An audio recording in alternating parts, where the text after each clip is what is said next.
মানুষের মধ্যে দুইটা শ্রেণী আছে। এক শ্রেণী হলো যারা আল্লাহ রাব্বুল আলামিনের নিয়ামত পাওয়ার পরে, আল্লাহ তাআলার নিয়ামত ভোগ করার পরে আল্লাহ তাআলার নাফরমানিতে লিপ্ত, তারা নিম্ন থেকে নিম্ন স্তরে পৌঁছে যাবে, আল্লাহ রাব্বুল আলামিন তাদেরকে ধ্বংস করবেন।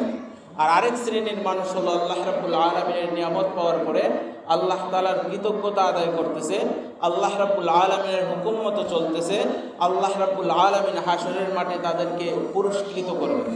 এই হলো এই সূরার আলোচ্য বিষয়। আল্লাহ রাব্বুল আলামিন এই সূরার মধ্যে গুরুত্বপূর্ণ 4টা জিনিসের কসম করেছেন। আল্লাহ তাআলা কুরআনুল কারীমে অনেক জায়গায় শপথ করেছেন, কসম করেছেন। আল্লাহ তাআলা যেই জিনিসের কসম করেছেন সেই জিনিসটা কোনো কম দামি বস্তুর কসম আল্লাহ তাআলা কুরআনুল কারীমে করেন নাই। আল্লাহ তাআলা দামি জিনিসের শপথ করেছেন। আল্লাহ রাব্বুল আলামিন বলেন, ওয়াত-তিনি ওয়াজ-যাইতুনি ওয়া তুরি সিনিন ওয়া হাদাল বালাদিল আমিন। আল্লাহ রাব্বুল আলামিন বলেন, শপথ তিন অর্থাৎ ডুমুর ফলের শপথ, ওয়াজ-যাইতুন এবং যাইতুনের শপথ, ওয়া তুরি সিনিন সিনাই প্রান্তরস্থ তুর পর্বতের শপথ, ওয়া হাদাল বালাদিল আমিন শপথ ওই নিরাপদ মক্কা নগরীর। আল্লাহ রাব্বুল আলামিন কখনো কম দামি জিনিসের কসম কুরআনুল কারীমের মধ্যে করেন নাই। আল্লাহ রাব্বুল আলামিন যত জিনিসের কসম করেছেন সেই জিনিসগুলো অত্যন্ত মূল্যবান জিনিস। আল্লাহ রাব্বুল আলামিন তিনের কসম করেছেন, তিন অত্যন্ত মূল্যবান একটি ফল। এই ফলের মধ্যে অনেক উপকারিতা আছে, এই ফলের মধ্যে অনেক উপকারিতা আছে। এই ফল যদি কেউ নিয়মিত খেতে পারে, তার খাদ্য তালিকার মধ্যে রাখতে পারে, এবং জৈতুনের তেল যদি কেউ ব্যবহার করতে পারে, তার যৌবন অটুট থাকবে। বলেন সুবহানাল্লাহ। কেউ যদি তিন ফলটা তার খাদ্যের তালিকার মধ্যে রাখতে পারে, তিন ফলটা খাইতে পারে, এবং জৈতুনের তেল চুলে এবং দাড়িতে ব্যবহার করে, সে বৃদ্ধ হয়ে যাবে, তার চুল দাড়ি পাকবে না, কাঁচা থাকবে। বলেন সুবহানাল্লাহ। আজকে দেখা যায় আমাদের অনেকের 40 বছর হওয়ার আগেই চুল দাড়ি পেকে যায়। আমরা যদি এগুলো ব্যবহার করতে পারি তাহলে আমাদের চুল দাড়ি ঠিক থাকবে, শরীরের মধ্যে বাজ পড়বে না। এই ফলগুলোর মধ্যে অনেক উপকারিতা আছে। এরপরে মহান আল্লাহ রাব্বুল আলামিন বলেন, ওয়া তুরি সিনিন সিনাই প্রান্তরস্থ তুর পর্বতের শপথ। তুর পাহাড় এমন একটা পাহাড় যেই পাহাড়ের মধ্যে হযরতে মূসা আলাইহিস সালাতু ওয়াস সালাম আল্লাহ তাআলার সাথে কথা বলেছেন। যেই পাহাড়ের মধ্যে হযরতে মূসা আলাইহিস সালাতু ওয়াস সালামকে ডেকে নিয়ে আল্লাহ রাব্বুল আলামিন মূসা আলাইহিস সালাতু ওয়াস সালামকে নবুয়ত দিয়েছেন, এবং মূসা আলাইহিস সালাতু ওয়াস সালামকে আল্লাহ তাআলা নির্দেশ দিয়েছেন যে তুমি ফেরাউনের কাছে যাও, তার কাছে গিয়ে আমার দ্বীনের কথা বলো, আমার দ্বীনের দাওয়াত দাও। ওয়াহাদাল বালাদিল আমিন নিরাপদ ওই মক্কা নগরীর শপথ। মক্কা নগরী এমন একটা নগরী যেই নগরীর মধ্যে আমাদের নবী মুহাম্মদুর রাসূলুল্লাহ সাল্লাল্লাহু আলাইহি ওয়াসাল্লাম আগমন করেছেন। সুবহানাল্লাহ। 4টা গুরুত্বপূর্ণ জিনিসের শপথ করেছেন। আমাদের একটা মাসআলা জেনে রাখা দরকার। আল্লাহ রাব্বুল আলামিন তার কুরআনুল কারীমে বিভিন্ন জায়গায় তার সৃষ্টির নামে কসম করেছেন, কিন্তু আমাদের জন্য আল্লাহ তাআলা ছাড়া অন্য কারো নামে কসম করা জায়েজ নেই। আমরা অনেক সময় বলি না, মায়ের কসম, বাবার কসম, টাকার কসম, হুজুরের কসম, অনেক প্রকারের কসম আমরা খাই। অনেক সময় আছে মরা মাটির উপরে উবাইয়া হইল, এইরকম কথাও হবে, মানে মাটির কসমও খায়। আমাদের জন্য আল্লাহ তাআলা ছাড়া অন্য কোনো কিছুর নামে কসম করা জায়েজ নাই। আল্লাহর রাসূল সাল্লাল্লাহু আলাইহি ওয়াসাল্লাম বলেছেন, মান আখলাফা বিগাইরিল্লাহি ফাকাদ আশরাক, যেই ব্যক্তি আল্লাহ তাআলা ছাড়া অন্য কোনো কিছুর নামে কসম করলো সে শিরিক করলো। আল্লাহ তাআলা এই 4টা মূল্যবান জিনিসের কসম করে আল্লাহ তাআলা বলতেছেন, লাকাদ খালাকনাল ইনসানা ফি আহসানি তাকওয়িম, আমি মানুষকে সৃষ্টি করেছি সুন্দরতম, আমি সুন্দরতম আকৃতিতে মানুষ সৃষ্টি করেছি। মানুষের চাইতে সুন্দর আল্লাহ তাআলার সৃষ্টির মধ্যে আর কোনো কিছু নাই। মানুষের চাইতে সুন্দর আল্লাহর সৃষ্টির মধ্যে আর কোনো কিছু নাই। আল্লাহ রাব্বুল আলামিন মানুষকে জ্ঞান বুদ্ধি দিয়েছেন। আল্লাহ রাব্বুল আলামিন মানুষকে চিন্তা করার শক্তি দিয়েছেন, ভালো মন্দ বোঝার শক্তি দিয়েছেন। আল্লাহ রাব্বুল আলামিন মানুষকে শ্রবণ করার শক্তি দিয়েছেন, আল্লাহ রাব্বুল আলামিন মানুষকে কথা বলার শক্তি দিয়েছেন। এগুলো প্রকৃতপক্ষে মহান আল্লাহ রাব্বুল আলামিনের গুণ। আল্লাহ রাব্বুল আলামিন, আল্লাহর রাসূল সাল্লাল্লাহু আলাইহি ওয়াসাল্লাম বলেন, ইন্নাল্লাহা খালাকা আদামা আলা সূরাতি, আল্লাহ তাআলা আদমকে সৃষ্টি করেছেন নিজ আকৃতিতে, অর্থাৎ আল্লাহ রাব্বুল আলামিন তার পছন্দের গুণাবলী আদমের মধ্যে দিয়েছেন। বলেন সুবহানাল্লাহ। এজন্য মানুষ হচ্ছে সবচেয়ে শ্রেষ্ঠ, মানুষ সবচেয়ে শ্রেষ্ঠ এবং মানুষ সবচেয়ে সুন্দর। মানুষের চাইতে সুন্দর আল্লাহ তাআলার সৃষ্টির মধ্যে আর নেই। খলিফা আবু জাফর মনসুর রহমতুল্লাহি আলাইহির রাজ দরবারের একজন কর্মচারী ছিলেন, যার নাম ছিল ঈসা ইবনে মুসা হাশিমি। ঈসা ইবনে মুসা হাশিমি রহমতুল্লাহি আলাইহি খলিফা আবু জাফর মনসুরের রাজ দরবারের কর্মচারী ছিলেন। ঈসা ইবনে মুসা হাশিমি রহমতুল্লাহি আলাইহি উনি তার স্ত্রীকে অনেক ভালোবাসতেন। একদিন তার স্ত্রীকে নিয়ে জ্যোৎস্নার রাতে বাইরে বসে গল্প করছিলেন। তার স্ত্রীকে নিয়ে গল্প করতেছিলেন, এমন সময় তার স্ত্রী বলে উঠল যে আমি চন্দ্রের চাইতে সুন্দর। হযরত ঈসা ইবনে মুসা হাশিমি রাহমাতুল্লাহি আলাইহি বলেন, আনতি তালিকুন মিনাল ইল্লাম তাকুনি আহসানা মিনাল কামার, তুমি যদি চন্দ্রের চেয়ে সুন্দর না হও তাহলে তোমাকে 3 তালাক। এই মহিলা ফুর্তি করে বলতেছে আমি চাঁদের চেয়ে সুন্দর, কিন্তু ঈসা ইবনে মুসা হাশিমি রহমতুল্লাহি আলাইহি বলে ফেললেন যে তুমি চাঁদের চেয়ে যদি সুন্দর না হও তাহলে তোমাকে 3 তালাক। তালাক এমন একটা ব্যাপার, এমন একটা বিষয়, কেউ যদি রাগের মাথায় স্ত্রীকে তালাক দেয় তাহলেও তালাক হয়ে যাবে। কেউ যদি ফাইজলামি করে স্ত্রীকে তালাক দেয় তাহলেও তালাক হয়ে যাবে। 3টা বিষয় এমন আছে, আপনি রাগ করে দিলেও কার্যকর হয়ে যাবে, ফাইজলামি করে দিলেও কার্যকর হয়ে যাবে। এর মধ্যে একটা হচ্ছে তালাক। আপনি যদি হাসি খুশির চলেও স্ত্রীকে তালাক দেন, তালাক হয়ে যাবে। আমাদের সমাজে একটা কথা প্রচলিত আছে, অনেকে মনে করে, অনেকে বলে থাকে যে রাগের মাথায় তালাক দিলে তালাক হয় না। এটা ভুল ধারণা। স্ত্রীকে কি কেউ আনন্দের ঠেলায় তালাক দেয়? স্ত্রীকে তো রাগের মাথায় তালাক দেয়। আপনি যে কোনোভাবে তালাক দেন, তালাকটা কার্যকর হয়ে যাবে। উনি বুঝতে পারছে যে উনার স্বামী উনাকে তালাক দিয়ে দিয়েছে, উনি উনার স্বামীর জন্য হারাম হয়ে গেছেন, ওনার সাথে আর সংসার করতে পারবেন না। ওনার স্ত্রী বাহির থেকে পর্দার ভিতরে চলে গেলেন, স্বামীর সাথে কথাবার্তা বলা বন্ধ করে দিলেন, খাওয়া দাওয়া করা বন্ধ করে দিলেন। স্বামী পড়ে গেলেন মহাচিন্তা, এখন কি করা যায়, এখন আমি কি করব? আমি তো ফুর্তি করে এই কথা বলে ফেলেছি, এখন আমার স্ত্রী যে খাওয়া দাওয়া বন্ধ করে দিল, কথাবার্তা বন্ধ করে দিল, এখন আমি যে ফুর্তি করে বললাম তালাকটা কি হয়ে গেল নাকি হইল না, এটা তো বোঝার ব্যাপার আছে। উনি পরের দিন রাজদরবারে গেলেন। রাজদরবারে গিয়ে খলিফা আবু জাফর মনসুরের কাছে সমস্ত ঘটনা খুলে বললেন। উনি ঘটনা শোনার পরে ওনার দেশের যত বড় বড় মুফতি সাহেব আছে সব মুফতি সাহেবকে রাজদরবারের মধ্যে ডাকলেন। সেখানে হজরতে আবু হানিফা রহমতুল্লাহি আলাইহির একজন ছাত্র বসা ছিলেন, আবু জাফর মনসুর রহমতুল্লাহি আলাইহি। উনি মুফতি সাহেবদের কাছে প্রশ্ন করলেন, মাসআলা জানতে চাইলেন যে আমার দরবারের একজন কর্মচারী ওনার স্ত্রীকে বলেছে যে তুমি যদি চাঁদের চেয়ে সুন্দর না হও তাহলে তোমাকে তালাক। এখন তালাকটা কি কার্যকর হয়ে গেছে? সবাই বলতেছে তালাক কার্যকর হয়ে গেছে, কারণ মহিলা তো চন্দ্রের চাইতে সুন্দর হবে না। মহিলা যতই সুন্দর হোক চাঁদের চাইতে তো সুন্দর হইতো না, মহিলা তালাক হয়ে গেছে। তখন ওই মজলিসের মধ্যে ইমাম আবু হানিফা রহমতুল্লাহি আলাইহির ছাত্র হজরতে ইমাম আবু ইউসুফ রহমতুল্লাহি আলাইহি বসা ছিলেন। উনি কোনো কথা বলছিলেন না। ওনাকে বাদশাহ জিজ্ঞেস করলো যে সবাই বলতেছে তালাক হয়ে গেছে, আপনার কোনো কথা থাকলে আপনি বলেন। তখন উনি বললেন যে আমি ছোটো মানুষ, আমি কি বলবো, তবে আমি একটা সূরা পাঠ করি, আপনারা আমার যদি ভুল হয় তাহলে ভুল ধরবেন। তো উনি সূরা পাঠ করতেছেন, ওয়াত্তিনি ওয়াজ্জাইতুনি ওয়া তুরি সিনিন ওয়া হাযাল বালাদিল আমিন লাকাদ খালাকনাল কামারা ফি আহসানি তাকওয়িম। সবাই ভুল ধরতেছে। যে আপনি কি বলতেছেন। উনি আবার শুরু করলেন, আবার বলতেছেন লাকাদ খালাকনাল কামারা ফি আহসানি তাকওয়িম। এটার অর্থ হচ্ছে মানুষের চাইতে চাঁদ সুন্দর।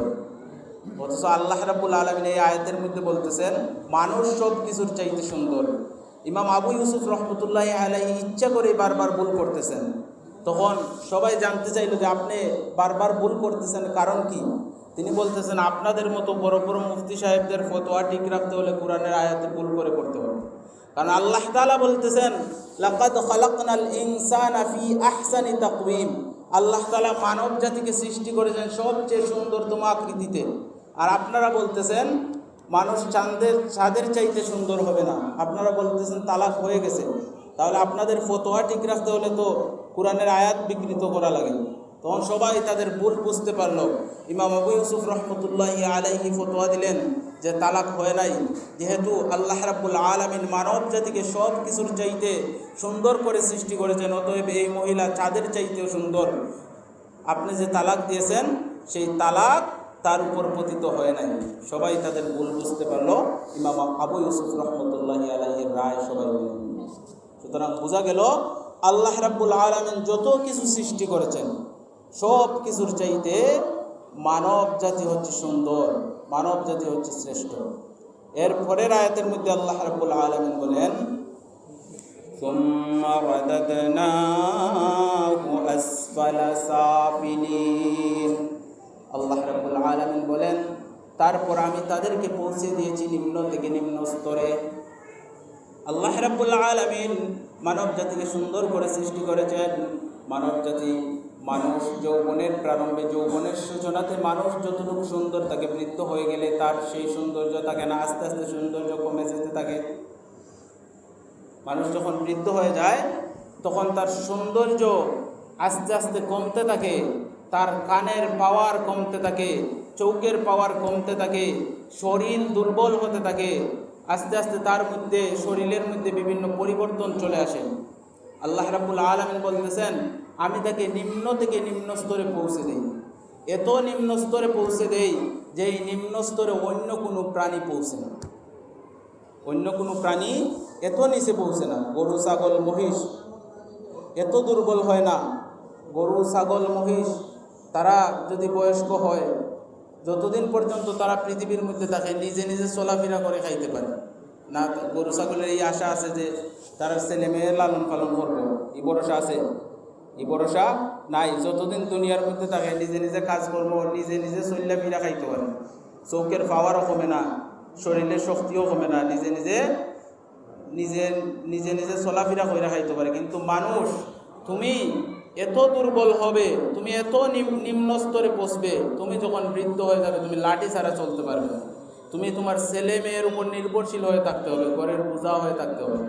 তুমি তোমার কাজ করার মতো কোনো ক্ষমতা থাকতে পারবে না। অর্থাৎ মানুষ এত নিচে পৌঁছে, এত নিচে অন্য কোনো জন্তু জানোয়ার পৌঁছে না। আল্লাহ রাব্বুল আলামিন বলতেছেন ওয়ালাকাদ যারা'না লিজাহান্নামা কাসীরাম মিনাল জিন্নি ওয়াল ইনসি লাহুম কুলুবুন লা ইয়াফকাহুনা বিহা ওয়া লাহুম আ'ইনুন লা ইউবসিরুনা বিহা ওয়া লাহুম আযানুন লা ইয়াসমা'উনা বিহা উলাইকা কাল আন'আমি বাল হুম আযাল উলাইকা হুমুল গাফিলুন। মানুষের চরিত্র যখন খারাপ হয়ে যায়, আল্লাহ রাব্বুল আলামিন তাকে সৃষ্টির শ্রেষ্ঠ হিসেবে সৃষ্টি করেছেন।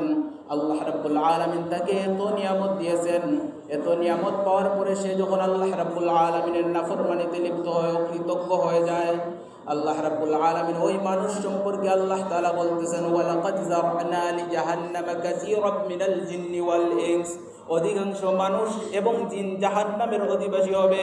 লাহুম কুলুবুন লা ইয়াফকাহুনা বিহা। আমি আল্লাহ রাব্বুল আলামিন তাদের অন্তর দিয়েছিলাম আমি আল্লাহ তাআলার কুদরত নিয়ে গবেষণা করার জন্য, চিন্তা করার জন্য। আমি আল্লাহ রাব্বুল আলামিন এত নিয়ামত দিয়েছি, আমি আল্লাহ রাব্বুল আলামিনের কুদরত এত কিছু দেখার পরেও তারা আমি আল্লাহ তাআলার উপর ঈমান আনে নাই, আমি আল্লাহ রাব্বুল আলামিনের হুকুম মতো তাদের জীবন পরিচালনা করে নাই। আমি আল্লাহ রাব্বুল আলামিনের এত নিদর্শন দেখার পরেও তারা আল্লাহ তাআলাকে বিশ্বাস করে নাই। ওয়ালাহুম আ'ইনুন লা ইউবসিরুনা বিহা, চোখ থাকতে তারা দেখে নাই, অন্ধত্বকে গ্রহণ করেছে। ওয়ালাহুম আযানুন লা ইয়াসমাউনা বিহা, কান থাকতে তারা শুনে নাই। আমি আল্লাহ রাব্বুল আলামিনের ঘোষণা। আল্লাহ রাব্বুল আলামিন বলেন উলাইকা কাল আনআম, ওই সমস্ত মানুষ হলো চতুষ্পদ জন্তুর ন্যায়, গরু ছাগলের ন্যায়, কুকুরের ন্যায়। বালহুম আদাল, বরং তার চেয়ে আরো নিকৃষ্ট। যারা অন্তর থাকার পরেও আল্লাহ তাআলার কুদরত নিয়ে গবেষণা করে না, চোখ থাকার পরেও আল্লাহ তাআলার নিদর্শনাবলী দেখে না, কান থাকার পরেও আল্লাহ তাআলার কথা শুনে না, আল্লাহ রাব্বুল আলামিন বলেন আমিও এদেরকে মানুষ বলতে রাজি নয়। এরা হলো চতুষ্পদ জন্তুর মতো। ছাগলের গরু যদি একটা বাচ্চা হয় আমরা বলি এটা ছাগল, ছাগলের বাচ্চাকে আমরা ছাগল বলি, গরুর বাচ্চাকে আমরা গরু বলি, বিড়ালের বাচ্চাকে বিড়াল বলি, কুকুরের বাচ্চাকে কুকুর বলি। কিন্তু মানুষের গরু জন্ম নিলেই এটাকে আমরা মানুষ বলতে পারি না। মানুষের গরু জন্ম নিলেই মানুষ হয় না, তাকে মানুষত্ব অর্জন করতে হবে। মানুষত্ব অর্জন করার জন্য আল্লাহ রাব্বুল আলামিন কুরআনুল কারীম দিয়েছেন। এজন্য আল্লাহ রাব্বুল আলামিন কুরআনুল কারীমের মধ্যে বলেন আর রহমানু আল্লামাল কুরআন খালাকাল ইনসান আল্লামাহুল বায়ান। আল্লাহ রাব্বুল আলামিন বলতেছেন দয়াময় আল্লাহ আল্লামাল কুরআন, যিনি মানব জাতি সৃষ্টি করেছেন, খালাকাল ইনসান, যিনি মানুষ সৃষ্টি করেছেন। প্রথমে আল্লাহ তাআলা এখানে বলেছেন যিনি কুরআন শিক্ষা দিয়েছেন, এরপরে বলেছেন যিনি মানুষ সৃষ্টি করেছেন। আমরা জানি আল্লাহ তাআলা আগে মানুষ সৃষ্টি করেছেন, তারপরে কুরআন শিক্ষা দিয়েছেন। সিরিয়াল অনুযায়ী আগে আল্লাহ তাআলা মানুষ সৃষ্টি করেছেন, তারপরে কুরআন শিক্ষা দিয়েছেন। কিন্তু আল্লাহ তাআলা এখানে বলতেছেন যে আগে আল্লাহ তাআলা কুরআন শিক্ষা দিয়েছেন, তারপরে মানুষ সৃষ্টি করেছেন। অর্থাৎ মানুষের ঘরে জন্ম নিলেই মানুষ হওয়া যায় না, মানুষের ঘরে জন্ম নিলেই এটা মানুষ হয় না। মানুষ হওয়ার জন্য তাকে কুরআনের জ্ঞান অর্জন করতে হবে, কুরআন অনুযায়ী তার জীবনকে পরিচালনা করতে হবে, তাহলেই তুমি প্রকৃত মানুষ। যারা আল্লাহ রাব্বুল আলামিনের হুকুম মতো চলবে না, আল্লাহ রাব্বুল আলামিন বলতেছেন তাদেরকে আল্লাহ তাআলা নিম্ন থেকে নিম্ন স্তরে পৌঁছিয়ে দিবেন, অর্থাৎ তাদের ঠিকানা হবে জাহান্নাম। কিন্তু তারা ব্যতীত আল্লাহ রাব্বুল আলামিন পরের আয়াতে বলতেছেন ইল্লাল্লাযীনা আমানু ওয়া আমিলুস সালিহাতি ফালাহুম আজরুন গায়রু মামনুন। আল্লাহ রাব্বুল আলামিন বলতেছেন ইল্লাল্লাযীনা আমানু, তারা ব্যতীত যারা ঈমান আনবে, ওয়া আমিলুস সালিহাত, এবং নেক আমল করবে, ফালাহুম আজরুন গায়রু মামনুন, তাদের জন্য রয়েছে নিরবিচ্ছিন্ন পুরস্কার। বলেন সুবহানাল্লাহ, যা কখনো শেষ হবে না। অর্থাৎ যারা তাদের যৌবনকাল আল্লাহ রাব্বুল আলামিনের ইবাদতের মাধ্যমে কাটিয়েছে, তারা যদি বৃদ্ধ হয়ে যায়, তাদের শারীরিক দুর্বলতার কারণে যদি আগের মতো ইবাদত নাও করতে পারে, আল্লাহ রাব্বুল আলামিন তাদের আমলনামার মধ্যে নিরবিচ্ছিন্নভাবে সওয়াব লিখতে থাকেন। বলেন সুবহানাল্লাহ।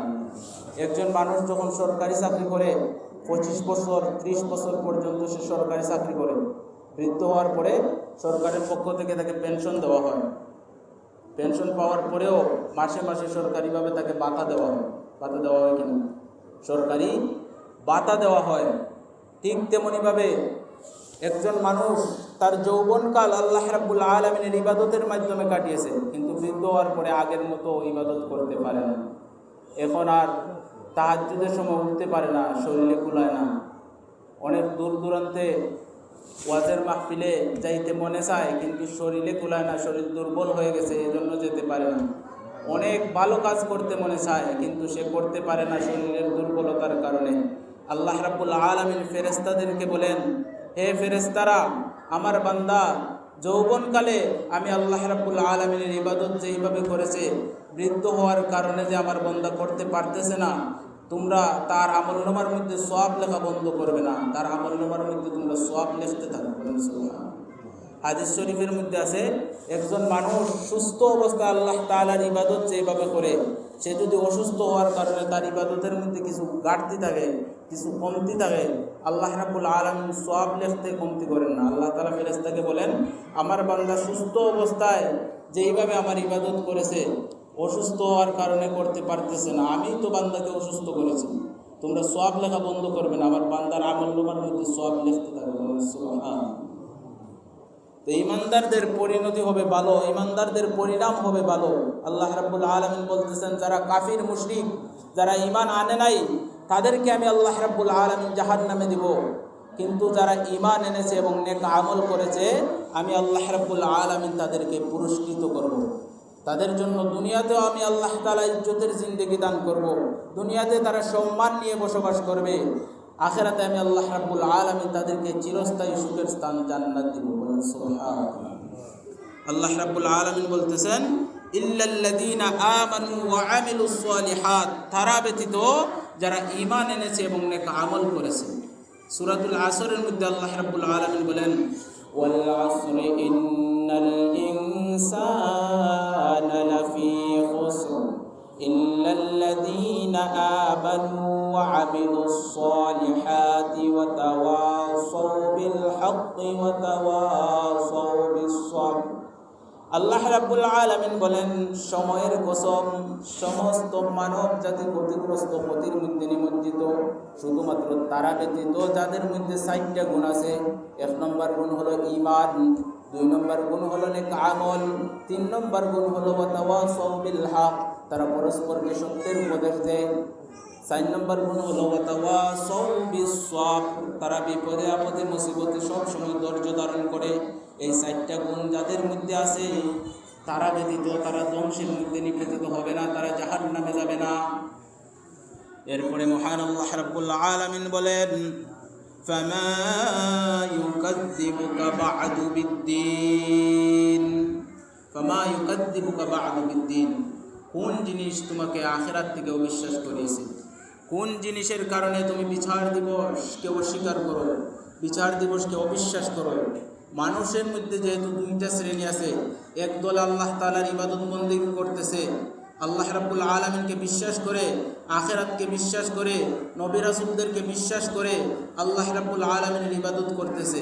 আরেকটা দল আছে, আল্লাহ তাআলাকে বিশ্বাস করে না, আল্লাহ তাআলার রাসূলকে বিশ্বাস করে না, পরকালকে বিশ্বাস করে না এবং বদ আমল করে যাইতেছে। মানুষের মধ্যে যেহেতু 2টা দল আছে, আল্লাহ রাব্বুল আলামিন বলতেছেন 2 দলের ফলাফল হবে 2 রকম। এক দলের ফলাফল হবে জান্নাত এবং আরেক দলের ফলাফল হবে জাহান্নাম। আল্লাহ রাব্বুল আলামিন তো বেইনসাফি করতে পারেন না, আল্লাহ রাব্বুল আলামিন বেইনসাফি করবেন না। যারা দুনিয়ার জীবনে নেক আমল করে যাবে, যারা দুনিয়াতে আল্লাহ রাব্বুল আলামিনের হুকুম মতো, রাসূল সাল্লাল্লাহু আলাইহি ওয়াসাল্লামের তরিকা মতো জীবন অতিবাহিত করবে, তাদের পুরস্কার স্বরূপ আল্লাহ রাব্বুল আলামিন জান্নাত দিবেন। আর যারা এর বিপরীত চলবে, আল্লাহ তাআলা এবং তার রাসূলের বিপরীত চলাফেরা করবে, আল্লাহ রাব্বুল আলামিন তাদেরকে জাহান্নাম দিবেন। যারা জাহান্নামের কাজ করবে, যারা আল্লাহ তাআলার হুকুম পালন করবে না, তাদেরকে যদি জান্নাত দিয়ে দেন, এটা হবে ইনসাফের বিপরীত। আল্লাহ রাব্বুল আলামিন কখনো বেইনসাফি করেন না। এজন্য আল্লাহ রাব্বুল আলামিন বলতেছেন, আলাইসাল্লাহু বিআহকামিল হাকিমিন, আল্লাহ তাআলা কি বিচারকদের মধ্যে সর্বোত্তম বিচারক নন?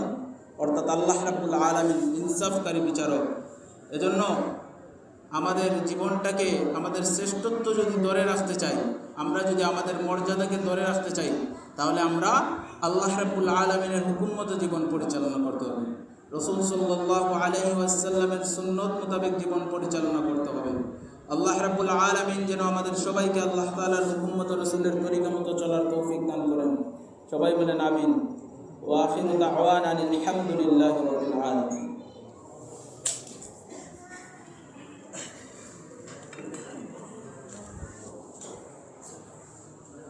Kalian itu kue lo, kata sila sila nak kue.